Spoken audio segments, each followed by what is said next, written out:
Hi there, this is Teresa Momber, and here's a look at the card I will show you how to create in today's video. I'm starting with a piece of white cardstock that's trimmed to 4 3/4 by 3.5 inches, and then using scissors to cut some gentle curves into sticky notes to use as masks.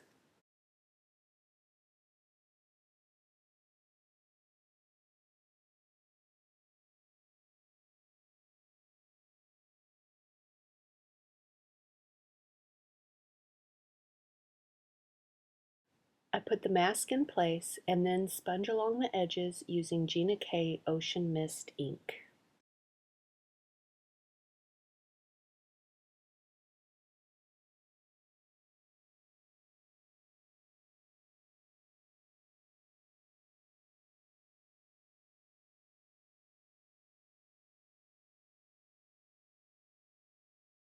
To get more of a wintry look than just the turquoise alone, I'm layering some Gina K Dark Sage ink over it. Now this is a really dark color, so be sure to tap off excess ink onto scratch paper and sponge very lightly.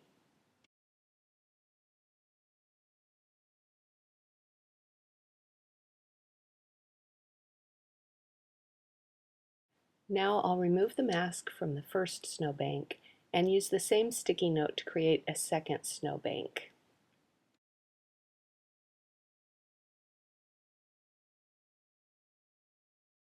Again, I start by sponging Gina K Ocean Mist very lightly,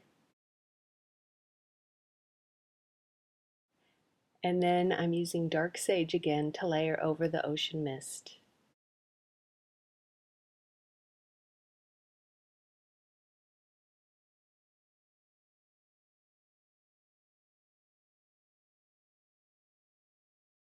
I'm using one more sticky note to create a third snowbank in front of the first.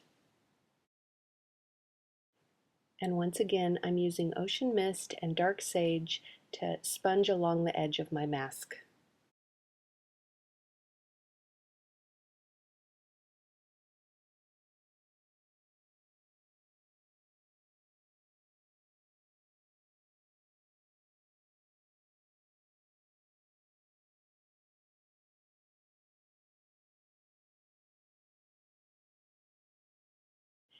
And now I want to create some very gentle color around all the edges of the cardstock.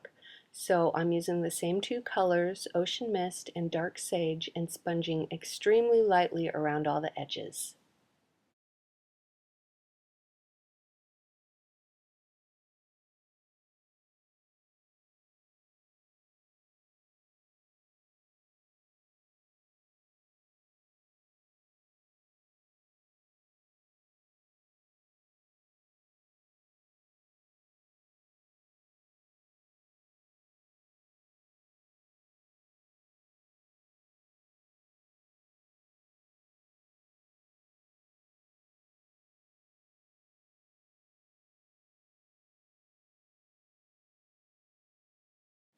To stamp the trees, I'm going to need the masks back in place. So I'm starting with the first snowbank I sponged and putting that in place. The images I'm using are from the Life is Good stamp set from Gina K Designs, and this stamp set is now available in clear. I'm using Dark Sage ink and inking up just the top part of the image because I don't need the reflected trees in this particular case.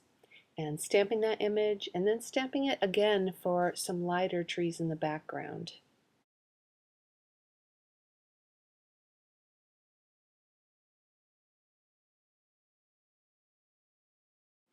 Now I'm moving the mask to do some tree stamping on the other side.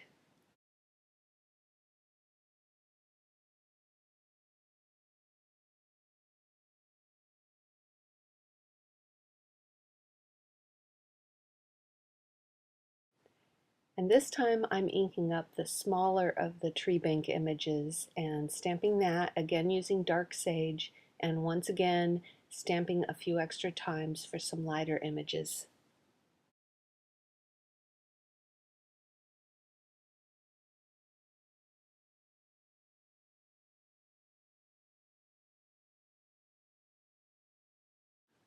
When I removed the mask, I discovered I had a little ink blob right on my pretty white snowbank, so I'm using my craft knife and just scraping a thin layer of cardstock away to remove that ink. This technique works great to fix mistakes when you're working with a really light background, where scraping away the ink blob will just reveal basically the same color that you need to begin with. With my mistake fixed, I can now stamp the tree, also from the Life is Good stamp set, using Stazon Jet Black ink. One tip about stamping the train image. When I drew this, I drew it from the perspective of the train coming somewhat towards you, so the front of the train is larger than the back of the train. And to keep that perspective working, you need to be sure to stamp it with the back of the train angled up slightly so the train tracks are not horizontal but actually do appear to be receding into the background. I just got a new set of markers I wanted to try out called Zig Clean Color Real Brush Markers. The marker I'm using is Oatmeal, and I'm just going to color in really carefully on all the little cross pieces on the tracks.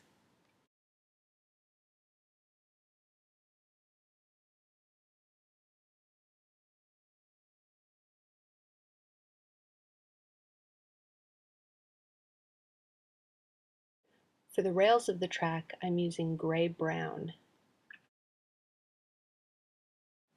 I'm planning to color and add a separate train image popped up over this image, but before I do, I need to color in these train tracks so they'll be part of the background. On a separate piece of white cardstock, I'm once again stamping the train image using Stazon Jet Black ink.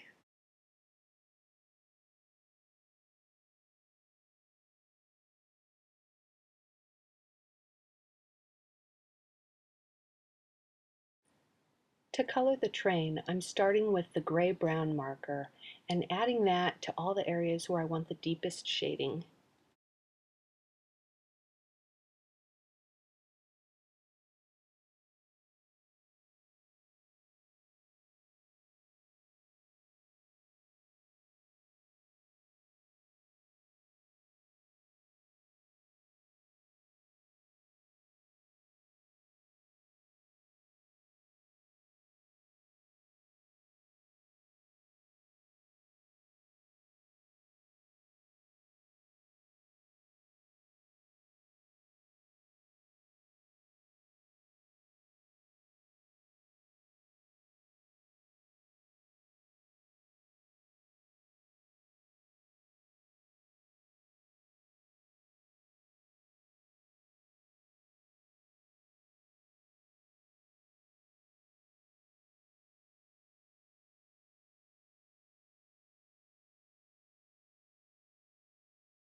Now I'm switching to a light gray marker and continuing to color, blending in from the previous color, but leaving some areas uncolored for highlights.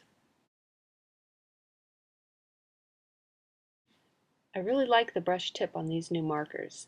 They seem a little easier to blend than most traditional water-based markers that I've used in the past.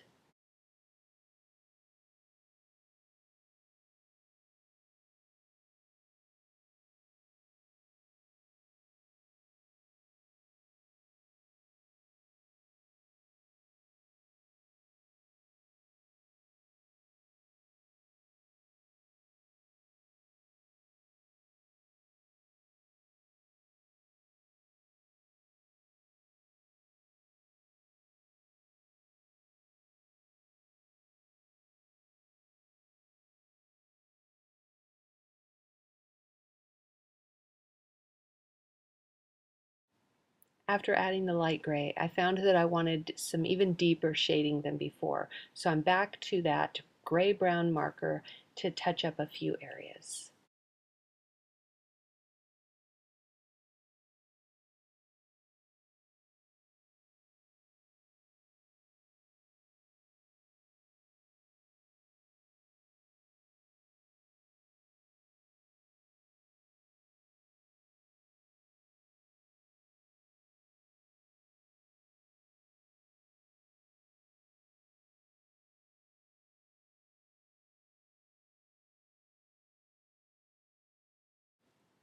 For the headlight at the front of the train, I'm using the Flesh color marker. For the smoke, I'm starting with an oatmeal colored marker to fill in, and then going back to the light gray to add some shading.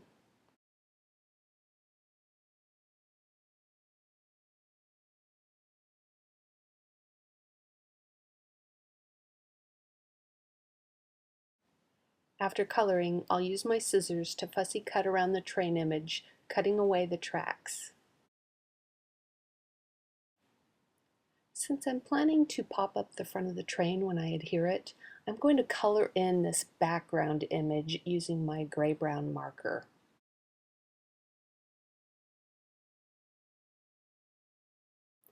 I'm not being particularly careful about my coloring for this step, other than to stay in the lines, since this image really won't be seen other than just ever so slightly as a shadow below the popped up image.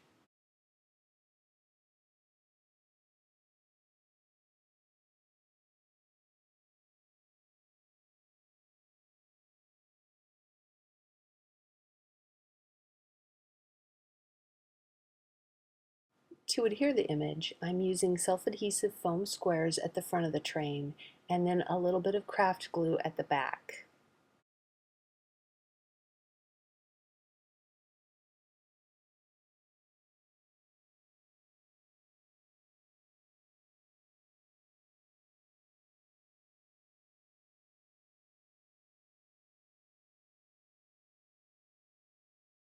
Now I'm going to stamp a happy birthday sentiment from the Country Roads 2 stamp set from Gina K Designs using black Onyx ink. And now it's time to add some shadows. Once again, back to the light gray marker and adding in just a little bit of shading below those trees.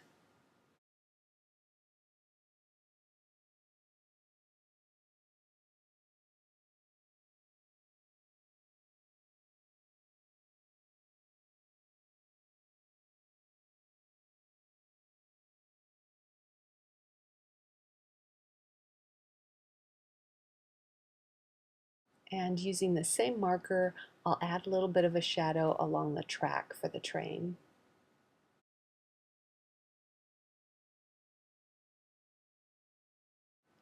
To assemble the card, I'm adhering to a piece of black cardstock that's trimmed slightly larger, and then adhering both layers to a Moonlit fog card base that's 5.5 by 4.25 inches.